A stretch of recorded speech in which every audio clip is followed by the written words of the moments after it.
Salut les rebelles intelligents. J'arrête pas de vous dire sur cette chaîne qu'il faut lire régulièrement des bouquins de développement personnel sur les performances sportives, comment gagner de l'argent, la philosophie, le mindset, et même de lire des livres en anglais. Je vous dis de lire plein de bouquins. Plein de bouquins de qualité, bien sûr. Le simple fait de lire 2 livres exceptionnels par mois, ça peut complètement changer votre vie. Parce qu'au bout de 10 ans, ça veut dire que vous aurez lu 240 livres exceptionnels. Alors, est-ce que vous pensez que ça peut faire une légère différence dans votre horizon intellectuel, votre succès, les capacités d'action que vous avez par rapport à la même version de vous-même qui n'a pas lu ces 240 livres? Bon, je pense qu'on connaît tous les deux la réponse. Mais le problème, c'est comment faire pour lire davantage quand on n'a pas le temps de lire? Eh bien, je partage avec vous 4 astuces simples pour lire davantage. C'est parti. La première astuce, c'est d'apprendre la lecture rapide. Par lecture rapide, je veux parler de 2 choses. La première chose, c'est le nombre de mots que vous êtes capable de lire à la minute. Moi, j'ai la chance d'être un lecteur rapide naturel. Je lis environ 500 mots par minute. Mais pour beaucoup de personnes, eh bien, 250, 350 ou 400 mots par minute, c'est déjà beaucoup. Pour savoir quelle est votre vitesse de lecture, vous faites une recherche dans Google en tapant test de vitesse de lecture et vous allez en trouver plein. Je vous en ai mis un là dans la description si vous voulez aller voir. Et clairement, si vous êtes en dessous de 400-450, il y a vraiment des possibilités d'amélioration. Ensuite, la deuxième chose que je veux dire par là, c'est qu'il faut aussi apprendre à scanner de manière efficace. Parce que tout dans un bouquin n'est pas forcément intéressant pour vous. La première chose à savoir quand vous lisez un livre, c'est pourquoi vous le lisez et qu'est-ce que vous espérez en retenir. Savoir passer des passages qui ne sont pas pertinents, c'est extrêmement important, en particulier dans les gros bouquins. Et non, je ne parle pas de mon bouquin quand je dis ça, je ne vois pas de quoi vous parlez. Vous le lisez en entier, ok ? Et donc, pour augmenter votre nombre de mots lus à la minute et votre capacité à scanner efficacement, vous avez plein de bouquins sur le sujet. Celui que je vous recommande en particulier, c'est 10 Days to Faster Reading, qui a été écrit en collaboration avec le Princeton Language Institute, s'il vous plaît, et Abby Marksbill. Alors, c'est un livre en anglais, mais encore une fois, faut aussi apprendre à lire l'anglais. Sinon, vous regardez sur Amazon des bouquins sur la lecture rapide en français, tout simplement. Le deuxième conseil va être simple. Mettez des livres dans votre smartphone ou dans n'importe quel appareil que vous avez sur vous régulièrement. Vous pouvez facilement installer gratuitement l'application Kindle sur n'importe quel smartphone.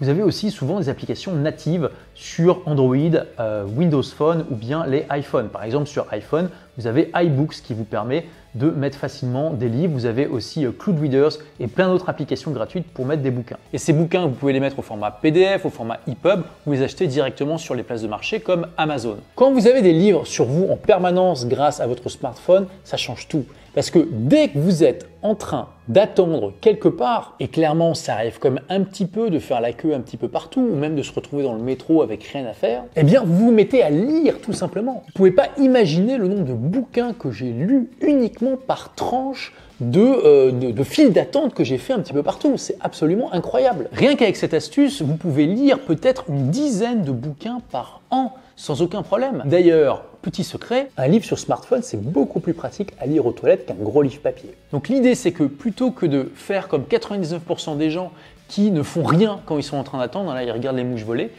vous utilisez ça de manière intelligente, productive, efficace. Ensuite, malheureusement, lire des livres pratiques avant de s'endormir, c'est une très mauvaise idée. À moins bien sûr que vous vous endormiez comme un bébé quoi qu'il arrive. Et pourquoi c'est une mauvaise idée? Eh bien tout simplement parce que ça met votre cerveau en mode résolution de problème. Et clairement, quand vous avez envie de vous endormir, vous avez envie de tout, sauf que votre cerveau se mette à mouliner à la recherche de problèmes et de solutions. Donc c'est dommage parce que finalement, c'est sans doute un des moments de la journée qui est le plus facile à ritualiser pour lire avant de dormir. Donc une solution pour régler ça, c'est de lire des livres de fiction, des histoires. Parce que ça ne met pas notre cerveau en mode résolution de problème, au contraire, ça le détend. Mais du coup, des livres de fiction, il y en a plein qui sont intéressants, mais ils ne sont pas la même capacité à nous enseigner des choses intéressantes, pratiques pour notre vie. Mais heureusement, vous vous doutez bien que si j'aborde ce point, c'est parce que j'ai une solution à vous proposer. Et si vous pensez ça, vous avez raison. Puisque la solution, c'est tout simplement de lire des biographies ou des autobiographies avant de vous endormir. En faisant ça, vous avez le meilleur des deux mondes. Vous lisez des histoires, donc des choses qui sont passionnantes et qui vont vous mettre votre cerveau en mode détente, mais en même temps, vous apprenez les détails de vie réelle, de gens qui ont vraiment existé et qui donc fourmillent de conseils pratiques et de choses intéressantes que vous allez pouvoir appliquer dans votre vie. Et enfin, la 4e astuce, c'est tout simplement de lire des résumés de livres. Des résumés de livres, vous en avez partout. Je vais vous recommander 2 sources en particulier. La première, c'est tout simplement l'application Blinkist. Blinkist, c'est une start-up américaine qui fait des centaines de résumés de bouquins qui ont marqué les esprits, qui marquent les esprits. Les résumés sont en anglais, mais ils sont extrêmement accessibles et vous pouvez comme ça lire peut-être une dizaine de livres par jour si vous y mettez vraiment. Alors bien sûr, c'est pas exactement la même chose que lire le bouquin, mais vous avez quand même un bon 24/20 ici. Et puis surtout, ça va vous permettre de repérer les livres que vous avez vraiment envie de lire, parce que quand vous tombez sur des résumés où vous dites vraiment waouh, c'est vraiment intéressant, ça peut vous donner envie d'aller plus loin. Donc Blinkist est payant, mais ils ont une période d'essai de quelques jours, donc allez voir, hein, c'est une application pour votre smartphone. La deuxième source, c'est tout simplement mon blog des livres pour changer de vie. Il y a énormément de résumés de livres exceptionnels qui ont été publiés au fur et à mesure des années. J'ai écrit la plupart des chroniques et des résumés lors des 3 à 4 premières années, et depuis, ce sont des auteurs invités qui les écrivent. Donc, allez voir mon blog des livres pour changer de vie.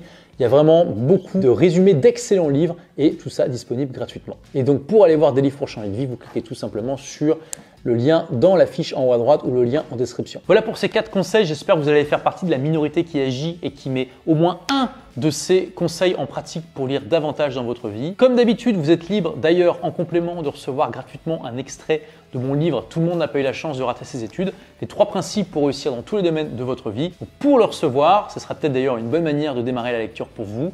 Eh bien, vous cliquez sur la petite vignette qui apparaît là. Allez voir aussi donc en complément mon blog des livres pour changer de vie.